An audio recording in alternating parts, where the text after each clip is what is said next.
MDH की हल्दी मिर्ची धनिया करे कमाल। ये रंग दे, ये खुशबू दे, ये तीखा, ये कम पड़े। क्या निराला MDH मसाला।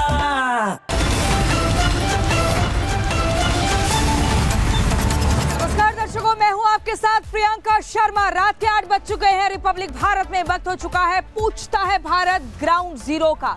और इस शो में हमारे साथ जोधपुर से सहयोगी अमृत जुड़ेंगे और लखनऊ से आदर्श हमारे संवाददाता भी जुड़ेंगे, जो आज की 3 बड़ी खबरों की इनसाइड स्टोरी आप तक पहुंचाएंगे। लेकिन सबसे पहले बात करेंगे दर्शकों, हम बात करेंगे साध्वी प्रेम बाइसा की मौत की जो गुत्थी है, आखिर क्यों लगातार वो उलझती जा रही है। इस घटना को हुए 70 घंटे बीत चुके हैं, लेकिन अभी भी कई सवाल ऐसे हैं जो सुलझ नहीं पाए हैं। वो गुत्थी अनसुलझी है, अनसुलझे सवाल हैं जिनको लेकर जांच पड़ताल लगातार हो रही है। सवाल जवाब का दायरा बढ़ता जा रहा है। लेकिन दर्शकों, मैं आपको बता दूं, साध्वी प्रेम बाइसा जिस आश्रम में थी, उस आश्रम के बाहर अस्थालीन की 2 शीशी मिली हैं। तो क्या इससे ये सवाल खड़ा होता है कि साध्वी प्रेम बाइसा अस्थमा की मरीज थी? क्योंकि अस्थमा के मरीज को ही डेक्सोना का इंजेक्शन दिया जाता है, और अगर इंजेक्शन की ओवरडोज हो जाए डेक्सोना की, तो फिर किसी व्यक्ति की मृत्यु भी हो सकती है। लेकिन हम आपको ग्राफिक्स के जरिए बताएंगे दर्शकों। देखिए, पोस्टमार्टम की इनिशियल रिपोर्ट आ चुकी है, अभी डिटेल्ड रिपोर्ट आनी बाकी है जो कि सोमवार को आएगी। और जो भी मौजूदा रिपोर्ट आई है उसमें कॉज ऑफ डेथ यानी कि मौत की वजह साफ नहीं हो पाई है, पता नहीं चला है। लेकिन ये पता चला है कि इस दवाई के जाने से क्या हुआ, साध्वी प्रेम बाइसा की छोटी और बड़ी जो आंत है वो लाल पड़ गई थी। ये कहा जाता है कि अगर जहर की मात्रा शरीर में ज्यादा हो जाए या जहर शरीर में फैल जाए तो आंतें लाल हो जाती हैं। लेकिन अभी इंतजार करना होगा कि FSL की रिपोर्ट क्या कुछ कहती है।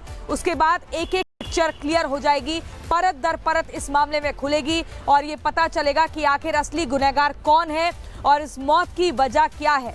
तो ऐसे में जांच पड़ताल हो रही है, गांव के लोगों से सवाल जवाब किया गया है, जो कंपाउंडर इंजेक्शन लगाने के लिए आया था उससे सवाल जवाब किया गया है। लेकिन अभी भी सवाल जस का तस बना हुआ है कि साध्वी प्रेम बाइसा की संदिग्ध मौत के पीछे कितने कसूरवार हैं। इसी को लेकर एक रिपोर्ट दिखाते हैं।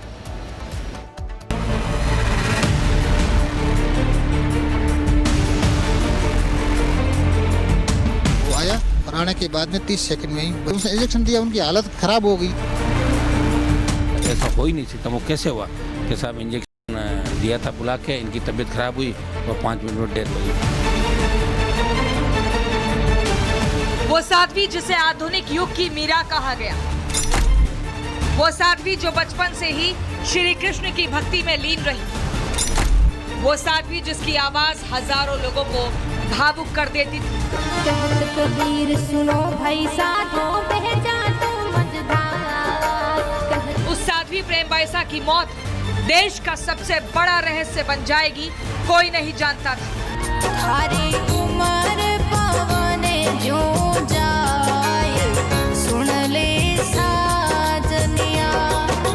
साध्वी प्रेम बाइसा तो अब इस दुनिया में नहीं रही, लेकिन उनकी मौत पर सवाल ही सवाल है और सवालों के घेरे में हैं 3 लोग। पहला वो कंपाउंडर जिसने आश्रम में आकर साध्वी को इंजेक्शन लगाया, दूसरे साध्वी के पिता बीरम नाथ, और तीसरा वो अज्ञात जिसे साध्वी की मौत का जिम्मेदार साध्वी के पिता बीरम नाथ बता रहे हैं। साध्वी प्रेम बाइसा मौत मामले की जांच SIT ने शुरू कर दी है। जिस प्राइवेट क्लिनिक के कंपाउंडर ने साध्वी को इंजेक्शन लगाया, उसके खिलाफ नामजद रिपोर्ट दर्ज की गई है। पुलिस क्लिनिक के मालिक और आश्रम के लोगों से भी पूछताछ कर रही है। पिताजी द्वारा जो दी गई रिपोर्ट है उसके ऊपर जांच जो है वो की जा रही है। जो उनके द्वारा बताया गया था कि इंजेक्शन किस तरह से एडमिनिस्टर किया गया था, उनसे जिन्होंने इंजेक्शन एडमिनिस्टर किया था उनसे जांच चल रही है, उनसे हम डिटेल्स ले रहे हैं। इसके अलावा FSL टीम जो है उसने मौके का बहुत साइंटिफिकली निरीक्षण किया है और वहां से जो उनको डाउटफुल जो भी चीज लगी है ऐसे साक्ष्य संकलित किया गया है। साध्वी की मौत को लेकर सवालों के घेरे में साध्वी के पिता बीरम नाथ भी हैं। दरअसल बीरम नाथ अब साध्वी की मौत की जांच CBI से कराने की मांग कर रहे हैं। लेकिन सवाल ये है कि आखिर बीरम नाथ ने साध्वी का पोस्टमार्टम कराने से मना क्यों किया था। बस ना कि हमने कोशिश की नहीं, हमने मना किया पोस्टमार्टम से। हमने यही बोला कि पोस्टमार्टम कब होगा, कि रात को होगा, नहीं सुबह होगा। उन्होंने बोला जो भी जानकार थे, तो थोड़े समय के लिए आश्रम में उनको पुष्प अर्पण कर सके, उनको मान सम्मान मिल सके। तो बाकी जांच तो करवानी है, जांच नहीं करवाएंगे न्याय नहीं मिलेगा। किसी भी जनप्रतिनिधि से आप बात कर लेना, जिससे वो बोले मेरी बात हुई है, वो उनको बता दें आपको बोला कि नहीं बोला पोस्टमार्टम करा। मुझे यही रिक्वेस्ट के उसका जल्दी पोस्टमार्टम करो और ओरिजिनल रिपोर्ट आप दिलाओ और न्याय दिलाओ। हमने भी उन सबसे यही रिक्वेस्ट की। दावा किया जा रहा है कि साध्वी की मौत के बाद आश्रम में लगे सीसीटीवी कैमरों और फुटेज से छेड़छाड़ की गई थी। सवाल ये है कि आरती नगर आश्रम के कैमरों से छेड़छाड़ कर क्या सबूत मिटाने की कोशिश की गई, और अगर ये सच है तो फिर वो कौन है जो नहीं चाहता कि साध्वी की मौत से पहले आश्रम में जो हुआ उसकी जानकारी बाहर जाए। अभी वाले आश्रम की जो बात कर रहे हैं ये बिल्कुल गलत है, और किसी भी आप मैकेनिक को ये पूरा मीडिया पर चल रहा है, सुन रहा है, तो कोई भी मैकेनिक आके ये बोल दे कि मैंने इतने समय पहले यहाँ पे कैमरे लगे थे, या कोई अड़ोसी पड़ोसी वहाँ का रहने वाला बता दे कि यहाँ कैमरा लगे हुए मैंने देखा है। और बाकी जांच का विषय, आज सैंपल हर चीज़ का लिया जाता है। आप तकनीकी उसकी जगह का सैंपल ले लो, केबल पड़ी है, केबल की लेबोरेटरी जाँच करवा लो कि इसमें इतना घंटे ये केबल चली हुई है। साध्वी की मौत का कारण पिता बीरमनाथ इंजेक्शन को बता रहे हैं, तो फिर सवाल ये है कि क्या साध्वी की तबीयत इतनी खराब थी कि उन्हें इंजेक्शन लगाना पड़ा। इंजेक्शन लगाने के लिए कंपाउंडर को किसने बुलाया था? बुलाया हमने, 2 बार कॉल किए और वो आया, और आने के बाद में 30 सेकंड में ही वैसा की हालत गंभीर होगी। तो फिर आपने ही उन्हें बुलाया, और अब आपको लग रहा है कि उस इंजेक्शन में कुछ था जिस वजह से प्रेम बाईसा की मौत हुई। तो ये भी एक ऐसा पहलू है जिससे सवालों के घेरे में आप आ जाते हैं। कैसे आ जाते हैं? उसने इंजेक्शन दिया, उनकी हालत खराब हो गई, तब तो कह रहे अगर वो सवाल ये है ना कि आखिर कंपाउंडर को बुलाया किसने? तो वो आप हैं, आप ही ने उन्हें बुलाया। बोला तो कंप्यूटर होता तो वो इलाज के लिए आते हैं, और उन्होंने अपने नंबर दे रखे थे, मैं होम डिलीवरी करता हूँ। तो डॉक्टर के ऊपर भरोसा होता है, कभी भी आदमी बीमार होता है तो डॉक्टर के ऊपर ही भरोसा करता है। अगर वो भूल से या कोई जानबूझ के ऐसा कर देता है तो वो जांच का विषय। साध्वी की मौत के 4 से 5 घंटे बाद उनके इंस्टा अकाउंट से पोस्ट किया गया। पोस्ट में मानसिक तनाव जैसी बातें कही गई थी। सवाल ये है कि मौत के बाद साध्वी का इंस्टा अकाउंट कौन चला रहा था, क्योंकि इंस्टाग्राम पोस्ट ने साध्वी की मौत को और रहस्यमय बना दिया है। उस परिस्थिति में आप इंस्टाग्राम चला रहे हैं, आप उस परिस्थिति में इंस्टाग्राम पोस्ट कर रहे हैं, तो कई सवाल खड़े हो रहे हैं। मैं नहीं चलाया था, प्रेम बाईसा ने आखिरी वक्त में वो बोले थे, उनकी भावना मैंने वो इंस्टा पे पोस्ट करवाई। इंस्टा पर मुझे चलाना ही नहीं आता है, और मेरा स्टाफ ड्राइवर था, उसने बोल के मैंने करवाई। साध्वी और बीरमनाथ का एक वीडियो भी वायरल हुआ था। दावा किया जा रहा है कि वीडियो वायरल होने से साध्वी बहुत आहत थी, लेकिन सवाल ये है कि क्या वो वायरल वीडियो साध्वी की मौत की वजह हो सकता है? दुनिया तो हर परिस्थिति में कोई भी काम किसी को घेरने की कोशिश रहती है। कुछ लोगों का अपना फॉलोअर्स बढ़ाने के लिए यही काम होता है, लेकिन सही आप भी इंसान है। एक बेटी लोगों की मौजूदगी के अंदर, 2-3 लोगों की मौजूदगी में पिता से गले मिल जाती है, तो उसमें क्या गलत है? अगर आपने कुछ गलत लगता है तो आप कार्रवाई करो, मैं भोगने के लिए तैयार हूं। वो जो वीडियो आया गले मिलने वाला, वो कोई सीसीटीवी फुटेज है या फोन से बनाया गया था? वो तो जो उन लड़के ने छोटा सा कैमरा लाया, सीसीटीवी जैसा ही होता है, लाइट के अंदर रहता है, और उसकी डिवाइस पीछे होती है, मेमोरी अंदर ही लगती है, छोटा एक कैमरा होता है, उस कैमरे का वो मेमोरी कार्ड वो लेके चला गया उसके अंदर। साध्वी की मौत साजिश और रहस्य से घिरी है। Bureau report, Republic Bharat. देखिए, साध्वी की मौत की जांच एसआईटी कर रही है, लेकिन सवाल उस दवाई के ऊपर भी है कि आखिर कौन सा इंजेक्शन साध्वी प्रेम बाईसा को दिया गया जिसके बाद उनकी मौत हो गई। उस इंजेक्शन का नाम था डेक्सोना। अमृत हमारे सहयोगी आपको बताएंगे कि आखिर ये डेक्सोना इंजेक्शन कितना खतरनाक है। अमृत बताइए। बिल्कुल सही आपने कहा प्रियंका। साध्वी के पिता का दावा है कि इंजेक्शन देने के महज 30 सेकंड के अंदर साध्वी की जान चली गई। आखिर उस इंजेक्शन में ऐसा क्या था कि साध्वी की जान चली गई? और जिस डेक्सोना इंजेक्शन का नाम सामने आ रहा है, क्या वाकई वो जानलेवा है? एसआईटी की टीम भी इंजेक्शन वाली थियरी पर काम कर रही है, और हमारी टीम ने भी अनुभवी डॉक्टरों से बात की है। क्या कहना है डॉक्टरों का, एक खास रिपोर्ट दिखाते हैं।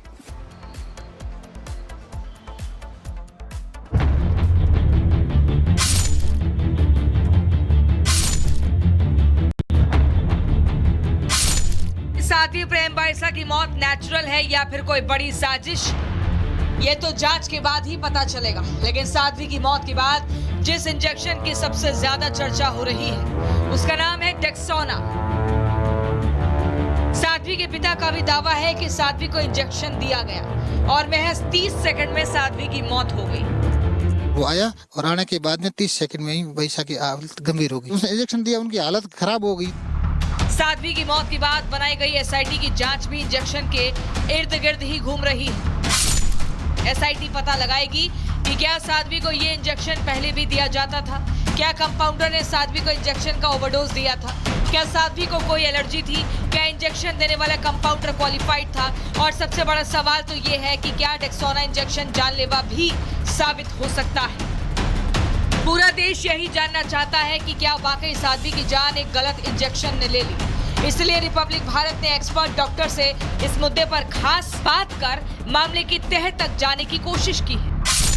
डॉक्टर्स के मुताबिक डेक्सोना इंजेक्शन गंभीर सूजन, एलर्जी या फिर सांस लेने में तकलीफ जैसी बीमारियों में दिया जाता है। लेकिन सवाल ये है कि क्या वाकई डेक्सोना किसी की जान ले सकता है। एक रिसेंट रिपोर्ट आई है, डेक्सोना लगाने के बाद किसी को सीवियर रिएक्शन हुआ और उसकी डेथ हो गई है। जानते हैं डेक्सोना क्या है? ये एक स्टेरॉइड है जो लोग जिनको कुछ सीवियर पेन है या एलर्जी है या कुछ ऑटोइम्यून डिसऑर्डर्स हैं उनमें लगाया जाता है। इसको वैसे लगाना काफ़ी बार हानिकारक हो सकता है। इसके कुछ एक्यूट इफेक्ट्स और कुछ क्रॉनिक इफेक्ट देखने को मिलते हैं, जैसे कि एक्यूटली आपका शुगर बढ़ा सकता है, आपका बीपी बढ़ा सकता है, ये कॉर्नरी आर्टरी में वैसोस्पाज्म कर सकता है, रेयर इंस्टेंसेस में ये हार्ट अटैक भी कर सकता है और उससे कार्डियक अर्दमियाज भी हो सकते हैं और डेथ हो सकती है। मेडिकल साइंस कहती है अगर किसी व्यक्ति को डेक्सामेथासोन या इंजेक्शन में मौजूद किसी अन्य तत्व से बहुत ज्यादा एलर्जी है तो शरीर सदमे में आ सकता है और सांस रुक सकती है। तो क्या इंजेक्शन लगने के बाद साध्वी के साथ ऐसा ही कुछ हुआ था? ये थोड़ा आपके कोगुलेशन प्रोफाइल को भी इफेक्ट करता है। क्रॉनिकली अगर आप लगाते हैं तो आपकी बोन को वीक करना शुरू कर देता है, आपको हेयर लॉस कर देता है, आपका शुगर अनकंट्रोल्ड कर देता है और आपका स्लीप डिस्टर्बेंसेस कर देता है। बच्चों में ग्रोथ रिटार्डेशन कर सकता है और फीमेल्स में मेंस्ट्रुअल इरेगुलरिटी भी कर सकता है। वैसे तो डेक्सोना को लाइफ सेविंग स्टेरॉइड कहा जाता है, लेकिन अगर किसी मरीज को डेक्सोना का ओवरडोज दे दिया जाए तो क्या होगा? जब भी कोई भी आर्टरी वैसोस्पाज्म में जाती है उसमें क्लॉट बनने की टेंडेंसीज होती हैं, उससे कार्डियक अर्दमियाज हो सकते हैं और डेथ हो सकती है। और ये बीपी भी आपका इंक्रीज करता है। अगर बीपी बढ़ता है, आपका शुगर अनकंट्रोल्ड होती है, कहीं ना कहीं आपको ऐसा मिलियो देता है जो आपकी हार्ट अटैक बढ़ाने की टेंडेंसी को बढ़ा देता है। ऑल्दो ये काफ़ी रेयर साइड इफेक्ट है, लेकिन ये पॉसिबल है कि इसके आने के बाद कार्डियक इवेंट हो सकते हैं। साध्वी के पिता बीरमनाथ का दावा है कि साध्वी की तबीयत खराब होने के बाद उन्होंने कॉल कर पड़ोस से कंपाउंडर को बुलाया था। कंपाउंडर ने ही साध्वी को इंजेक्शन लगाया। तो सवाल यह है कि क्या इंजेक्शन लगाने के लिए विशेष एसओपी होती है जिसका पालन कंपाउंडर ने नहीं किया, इसलिए साध्वी की मौत हो गई। तो अगर आप लेते हैं इस इंजेक्शन को अनसुपरवाइज तो आपकी आर्टरी में वैसोस्पाज्म कर सकता है। इसको कहते हैं कि जो कॉर्नरी आर्टरीज हैं वो सिकुड़ जाती हैं। स्पेशली अगर इस इंजेक्शंस को जैसे कि एनसिड्स जो और पेन किलर्स के साथ कंबाइन किया जाता है तो इसका रिस्क और बढ़ जाता है। तो कोशिश करें कि जब भी आप ये इंजेक्शन लें तो सुपरवाइज लें और नेसेसरी हो तभी लें, अदरवाइज ना लें। पुलिस ने आश्रम को सील कर दिया है। इंजेक्शन के खाली खोल जब्त कर लिए गए हैं। पुलिस हर एंगल और थ्योरी से मौत की जांच कर रही है। Bureau report, Republic Bharat. और अब अगली खबर इलाहाबाद हाईकोर्ट के उस निर्देश पर जिसने उत्तर प्रदेश में हाफ एनकाउंटर वाली प्रथा पर सवाल खड़े कर दिए हैं। ग्राउंड जीरो पर आदर्श हमारे संवाददाता मौजूद हैं, लखनऊ में इस वक्त मौजूद हैं। आदर्श, ये बताइए कि जमीनी स्तर पर इस फैसले का क्या असर देखने को मिल रहा है? देखिए, बिल्कुल इलाहाबाद हाईकोर्ट ने यूपी पुलिस द्वारा किए जा रहे हाफ एनकाउंटर को लेकर 6 गाइडलाइन जारी की है।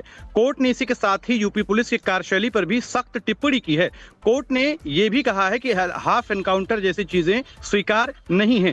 कोर्ट ने आखिर और क्या कुछ कहा, और इसी के साथ साथ कोर्ट ने इलाहाबाद हाईकोर्ट ने यूपी पुलिस को यह भी बता दिया कि सजा देने का काम कोर्ट का है, पुलिस का नहीं। इस पर कोर्ट ने और क्या कुछ कहा, इसी के साथ विपक्ष ने इस पर क्या प्रतिक्रिया दी है, आइए इस रिपोर्ट में देखते हैं।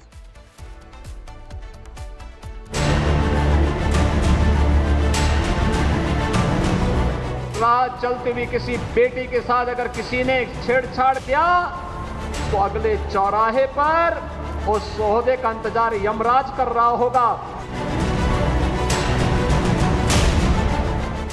उत्तर प्रदेश का जिला कोई भी हो, लंगड़ाते, हाफते और कराहते अपराधी आपको हर जिले में मिल जाएंगे, क्योंकि उत्तर प्रदेश में अपराधियों की शामत आई हुई है। अपराधियों के पैरों में गोली मारकर उन्हें लंगड़ा करना उत्तर प्रदेश में ट्रेंड बन गया है। लेकिन अब इस ट्रेंड पर इलाहाबाद हाईकोर्ट ने सवाल खड़े कर दिए हैं। पुलिस मुठभेड़ के तरीके पर इलाहाबाद हाईकोर्ट सख्त हो गया है। कोर्ट ने हाफ एनकाउंटर की बढ़ती घटनाओं पर कड़ा रुख अपनाया है। कोर्ट ने एक मामले की सुनवाई के दौरान कहा, अपराधी को सजा देना कोर्ट का काम है, ना कि पुलिस का। आउट ऑफ टर्न प्रमोशन और सोशल मीडिया पर वाहवाही के लिए गलत फायरिंग की जा रही है। गैर जरूरी हिस्से पर गोली मारना अस्वीकार्य है। कोर्ट ने पैर में गोली मारने को अलोकतांत्रिक और असंवैधानिक बताया। मैं हाई कोर्ट की इस बात से पूर्णतः सहमत हूं कि अगर कोई ऐसा इसलिए कर रहा है पुलिसकर्मी कि अपने सीनियर्स को खुश करे, या कोई रील बनाने के लिए कर रहा है, या वाही लूटने के लिए कर रहा है, तो ये सर्वथा अनुचित है। ये पुलिस का काम नहीं है न्याय दिलवाना, ये पहले ही स्पष्ट किया जा चुका है। ये कार्य कोर्ट्स का है, कोर्ट पे ऊपर हमें छोड़ देना चाहिए। गोली मार के उनको न्याय दिलाना पीड़ितों को, या सस्ती वाही लूटना, मैं इसके बिल्कुल सख्त खिलाफ हूँ। हाफ एनकाउंटर की सुनवाई के दौरान इलाहाबाद हाईकोर्ट ने पुलिस के लिए 6 पॉइंट्स की गाइडलाइंस भी जारी कर दी। गाइडलाइंस ये है कि मुठभेड़ में घायल होने या मृत्यु होने पर तुरंत एफआईआर दर्ज की जानी चाहिए। मामले की जांच उसी थाने की पुलिस नहीं करेगी, बल्कि सीबीसीआईडी या किसी दूसरे थाने की टीम करेगी, जिसका नेतृत्व उच्च अधिकारी करेंगे। घायल व्यक्ति का बयान अनिवार्य रूप से मजिस्ट्रेट या डॉक्टर के सामने दर्ज होना चाहिए। मुठभेड़ के तुरंत बाद किसी भी पुलिसकर्मी को बहादुरी पुरस्कार या प्रमोशन नहीं दिया जाएगा। पहले जांच में वीरता साबित होनी चाहिए। अगर गाइडलाइंस का उल्लंघन पाया गया तो जिले के एसपी, एसएसपी, कमिश्नर सीधे तौर पर कोर्ट की अवमानना के दोषी माने जाएंगे। तथ्य जब सामने आएंगे तो बड़ी संख्या में हत्या करने वाले लोगों को अपाहिज करने वाले लोग, जिसको जेल जाना पड़ेगा, जिसने अपराध किया है उसको सजा देने का काम अदालतों का है, वो अदालतों को करना देना चाहिए। ये जो योगी जी और उनकी पुलिस ये सोचते हैं कि वही सारा न्याय कर देंगे, वही सारे निर्णय ले लेंगे, तो फिर तो लोकतंत्र में न किसी न्यायपालिका की जरूरत, न कार्यपालिका की जरूरत, न जुडिशरी की जरूरत। इलाहाबाद हाईकोर्ट ने राज्य के डीजीपी और गृह सचिव से जवाब तलब करते हुए पूछा है कि क्या पुलिस अधिकारियों को आरोपियों के पैरों या शरीर के अन्य हिस्सों से गोली मारने के संबंध में कोई मौखिक या लिखित निर्देश जारी किए गए हैं। कोर्ट ने कहा, ऐसी मुठभेड़ अब एक रूटीन फीचर बन गई है, जिनका उद्देश्य कथित तौर पर वरिष्ठ अधिकारियों को खुश करना हो सकता है। 2017 से 2026 तक उत्तर प्रदेश में 16,284 से ज्यादा पुलिस मुठभेड़ हुई है। इन मुठभेड़ों में 266 से ज्यादा अपराधी मारे जा चुके हैं, तो 10,990 से ज्यादा अपराधी घायल हुए हैं। अपराधियों के साथ मुठभेड़ में 18 पुलिसकर्मी शहीद और 1780 से ज्यादा पुलिसकर्मी घायल भी हुए हैं। लोगों ने पहले कहा है कि कानून प्रत्येक नागरिक को सुरक्षा प्रदान करेगा, लेकिन राह चलती हुई किसी बेटी के साथ अगर किसी ने छेड़छाड़ करके उसकी सुरक्षा में सेंध लगाने का कार्य करे किया, तो अगले चौराहे पर उस सोहदे का इंतजार यमराज कर रहा होगा। उसको फिर यमराज के यहां भेजने से कोई रोक नहीं पाएगा। जब भी कहीं हाफ एनकाउंटर होता है तो पुलिस का एक ही बयान आता है कि अपराधी ने भागने की कोशिश की या पुलिस पर फायरिंग की, और पुलिस की कार्रवाई में अपराधी घायल हो गया। योगी की पुलिस के इस तरीके पर विपक्ष भी सवाल उठाता रहा है। जब से भारतीय जनता पार्टी की सरकार बनी है, भाजपा की सरकार ने न्यायपालिका के अधिकार क्षेत्र पे अतिक्रमण कर लिया है। सेलेक्टिव अप्रोच के साथ लगातार अपराधियों पे भी कार्रवाई हो रही है। जो अपराधी है उसको सजा देने का काम न्यायपालिका का है, लेकिन कौन दोषी है, कौन निर्दोष है, किसको सजा दी जाएगी, किसको इनाम दिया जाएगा, ये सरकार तय करेगी, ये विचारधारा तय करेगी, ये व्यक्ति को देख के तय किया जाएगा। स्पॉन्सर्ड वे में चीजें किनको मारना है, किनको नहीं मारना है। बहुत बार तो ऐसी भी स्थिति आई, हमने देखा है कि जब गैंगवार होते तो एक गैंग वाले दूसरे पुलिस से मिलकर वो इस प्रकार की वारदात को अंजाम देते हैं। पूछता है भारत ग्राउंड जीरो में आज फिलहाल इतना ही। आदर्श और अमृत, आप दोनों का बहुत शुक्रिया महत्वपूर्ण जानकारी दर्शकों तक पहुंचाने के लिए। कल फिर होगी दर्शकों से फिर मुलाकात। आज हमें दीजिए इजाजत और लगातार खबरों के लिए आप देखते रहिए रिपब्लिक भारत।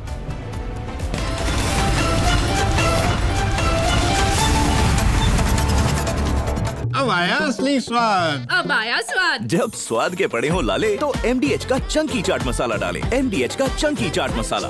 MDH